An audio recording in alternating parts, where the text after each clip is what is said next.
नमस्कार फ्रेंड्स, स्वागत है आपका हमारे YouTube channel home science BMA पर। इस क्लास में हम देखेंगे BA fourth semester part B unit number first. इसके पहले हमने कई सारे वीडियो कवर किया है जिसमें प्रसार शिक्षा के बारे में था। अब इसमें हम देखेंगे प्रसार शिक्षा का क्षेत्र। जो प्रसार शिक्षा का क्षेत्र होता है वो कितने दायरों तक, कितने क्षेत्र तक फैला हुआ होता है। जैसे प्रसार शिक्षा के क्षेत्र के अंतर्गत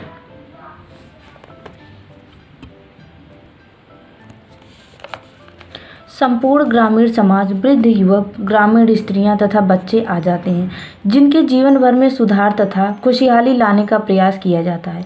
प्रौढ़ शिक्षा के माध्यम से वे लोग लाभान्वित होते हैं जो कि 14 वर्ष की आयु से अधिक होते हैं। मातृ एवं शिशु कल्याण कार्यक्रमों के माध्यम से ग्रामीण महिलाएं तथा नवजात शिशु भी आ जाते हैं। कृषि का विकास, उन्नत बीज तथा संसाधनों के अधिकतम उपयोग के द्वारा संपूर्ण ग्रामीण समाज का आर्थिक विकास करने का प्रयास किया जाता है। कुल मिला के इसका जो विकास करने का दायरा होता है वो होता है कि जो हमारा गांव होता है उसमें गांव में जितने भी सदस्य रहते हैं सभी सदस्यों का बराबर मात्रा में विकास किया जाए, चाहे उसमें जो भी लोग रहते हों। उसमें उसका मुख्य उद्देश्य होता है एक परिवार का विकास करना, और एक परिवार में जितने भी सदस्य होते हैं सभी का विकास अपने आप हो जाता है। प्रसार शिक्षा का प्रमुख कार्य क्षेत्र भारतीय गाँव है। इसी भारतीय गाँव के लिए ये प्रसार शिक्षा कार्य ही करता है, क्योंकि जो रोज़ नए नए आविष्कार हो रहे हैं, नए नए परिवर्तन हो रहे हैं, उनको ग्रामीण लोगों तक पहुँचाए कौन। उसके पहुँचाने के लिए कुछ ना कुछ, कोई ना कोई माध्यम होना चाहिए। तो जो प्रसार कार्यकर्ता होते हैं वही माध्यम होते हैं और वही इन सबको ग्रामीणों तक पहुँचाते हैं। जैसे ग्रामीण क्षेत्रों का विकास, कृषि का विकास, गाँव में पनपने वाले उद्योग धंधों का विकास, ताकि उनके जीवन विकास के ग्रामीण का आर्थिक विकास हो सके और उनके रहन सहन का स्तर जो है वो उन्नत हो सके। प्रसार शिक्षा के क्षेत्र के बारे में श्री सुपे ने अपने शब्दों में कहा है कि प्रसार शिक्षा का क्षेत्र, प्रसार शिक्षा के अंतर्गत वे समस्त क्रियाएं आती हैं जो ग्रामवासियों के विकास की दिशा में की ओर जाती हैं। तो जितने भी क्रियाकलाप होते हैं वो सब गाँव के विकास के लिए ही होता है। प्रायः देखा जाए तो यही माना जाता है कि प्रसार शिक्षा का जो संबंध होता है केवल ग्रामीण क्षेत्रों के लिए होता है, किंतु प्रसार शिक्षा में श्री भटनागर तथा दहाया के अनुसार ग्रामीण तथा प्रौढ़ दोनों शामिल हैं। इनके हिसाब ग्रामीण लोग भी होते हैं और प्रौढ़ व्यक्ति होते हैं, और प्रौढ़ व्यक्ति शहरों में भी तो होते हैं। इसलिए प्रसार शिक्षा का क्षेत्र जो है वो गाँव तथा शहर दोनों के लिए है। तो इनके हिसाब से प्रसार शिक्षा जो है गाँव के लिए भी और शहरों के लिए है। प्रसार शिक्षा से जुड़े विद्वानों ने प्रसार शिक्षा के व्यापक क्षेत्र को समझाने के लिए निम्न 3 भागों में बांटा गया है। तो वही 3 भाग हम देखेंगे कौन कौन से भाग होते हैं। सबसे पहले मनुष्य के निजी विकास का क्षेत्र। सबसे पहला मनुष्य का निजी विकास होता है। इसमें क्या होता है, मनुष्य के व्यक्तित्व विकास के अनेक पहलू होते हैं, जिसमें सामाजिक, आर्थिक, सांस्कृतिक पक्षों पर काफ़ी जोर दिया जाता है और वैयक्तिक विकास को सर्वाधिक प्रभावित करने वाला कारक माना जाता है। इसका अर्थ यह है कि मनुष्य का सुखी, समृद्ध या संपन्न होना इसी पक्ष पर आधारित होता है।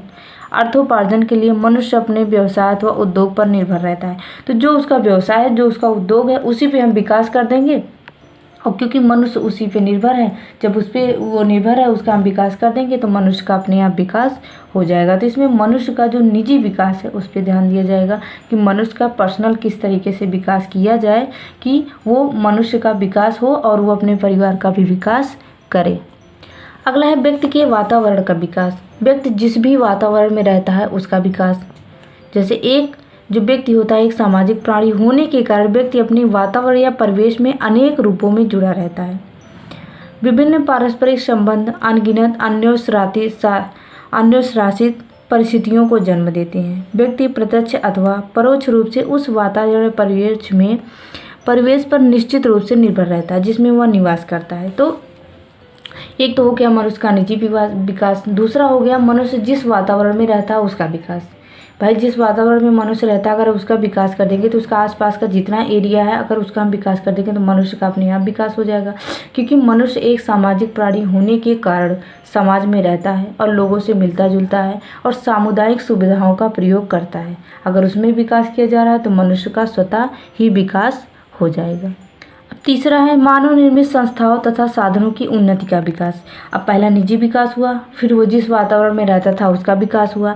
अब वो मानव निर्मित जितनी भी संस्थाएं हैं, जितने भी साधन हैं, उसकी उन्नति में विकास किया जाए, क्योंकि उसका उपयोग कौन करता है? मनुष्य ही तो करता है। जितने भी संस्थाएं हैं, संस्थाओं में जिसका भी उपयोग किया जा रहा है, जितने भी साधन हैं, साधन का मतलब जो हम अपनी भौतिक सुख सुविधाओं के लिए प्रयोग करते हैं, अगर उसकी उन्नति में विकास किया जाएगा तो अपने आप वातावरण का भी विकास हो जाएगा और मनुष्य का भी विकास हो जाएगा। व्यक्ति अपनी मूल आवश्यकताओं को पूरा करने के लिए विभिन्न संस्थाओं का विकास करता है। इसके माध्यम से व्यक्ति अपने कल्याणकारी तथा विकासोन्मुख उद्देश्यों की प्राप्ति में सफल होता है। यह संस्थाएं सामाजिक सुरक्षा प्रदान करने में भी योगदान देती हैं। तो संस्थाएं दो तरीके से होती हैं, एक औपचारिक होती है, एक अनौपचारिक होती है। जैसे एक फॉर्मल होती है, एक इनफॉर्मल होती है। अनौपचारिक संस्थाएं जैसे परिवार, वर्ग, जाति हो गई, सदियों से चली आ रही, किंतु समय समय पर इसके स्वरूप, उद्देश्यों तथा मान्यताओं में परिवर्तन आते जाते रहते हैं। और औपचारिक संस्थाएं आधुनिक प्रजातांत्रिक ढांचे के प्रतिफल होती हैं।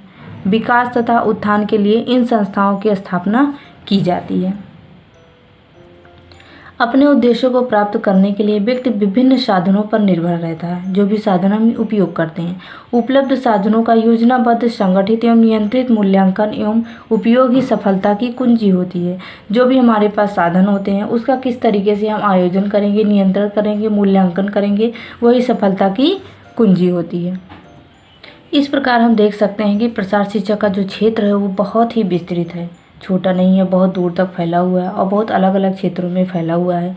इसके अभाव में ग्रामीण विकास की कल्पना भी नहीं की जा सकती, क्योंकि बिना इसके और जो भी शोध, जो भी रिसर्च हो रहा है, नई नई वस्तुओं का निर्माण हो रहा है, आविष्कार हो रहा है, अगर उसके बारे में ग्रामीणों को पता ही नहीं चलेगा तो वो अपना विकास कैसे करेंगे। आगे प्रसार शिक्षा का अन्य विषयों से संबंध। अगर हम देखें जो हमारा प्रसार शिक्षा है उसका अन्य विषयों से किस तरीके से संबंध रहा है, किस तरीके से ये आपस में कनेक्टेड होते हैं। अन्य विषयों के संबंध में देखेंगे, प्रसार शिक्षा का क्षेत्र काफ़ी व्यापक एवं विस्तृत है, बहुत दूर तक फैला हुआ है, जिस वजह से इसका विविध शिक्षण विधाओं एवं विषयों के साथ संबंध तथा संपर्क रहता है। मुख्य रूप से कृषि कार्य से संबंधित होने के कारण कृषि विज्ञान से संपर्क रहता है। अगर इसका देखा जाए तो बहुत क्षेत्रों में इसका विकास होता है, लेकिन अगर मुख्य देखा जाए तो कृषि से संबंधित होता है, क्योंकि यह है गाँव का विकास करने के लिए, तो गाँव में सबसे ज़्यादा कृषि की जाती है। कृषि उत्पादकों को बढ़ाकर कृषकों को संपन्न बनाना ही प्रसार शिक्षा का सर्वोपरि उद्देश्य होता है। यह कारण है कि कृषि विज्ञान से जुड़ी अन्य शिक्षण विधाओं जैसे कृषि यंत्र विज्ञान, पशुपालन एवं चिकित्सा, गव्य पालन एवं तकनीकी, बागवानी, मुर्गी पालन, मत्स्य पालन इत्यादि से सीधा संबंध रखता है। इस प्रकार के संलग्न व्यक्तियों को इन विषयों में जानकारी होना आवश्यक होता है। जब तक उनको जानकारी नहीं होगी तब तक इस क्षेत्र में अपना विकास कैसे कर पाएंगे। आगे है प्रसार शिक्षा का आधारभूत लक्ष्य मानव विकास है। सिर्फ इसका लक्ष्य होता है मानव विकास, किसी भी तरीके से होगा मानव विकास होगा। व्यक्ति के ज्ञान स्तर, कार्य संपादन क्षमता तथा मनोवृत्ति में परिवर्तन लाकर उसके जीवन स्तर को ऊंचा उठाना इसका ही मुख्य उद्देश्य है।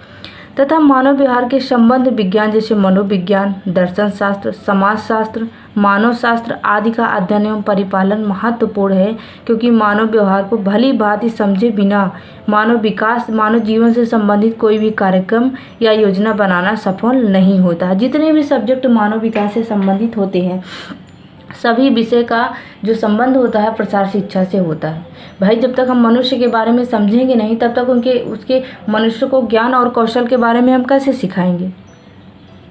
मानव जीवन से संबंधित अन्य शिक्षण जैसे आयुर्विज्ञान, जन स्वास्थ्य, परिवार कल्याण, गृह निर्माण, अर्थशास्त्र, गृह विज्ञान आदि से भी प्रसार शिक्षा का गहरा संबंध होता है।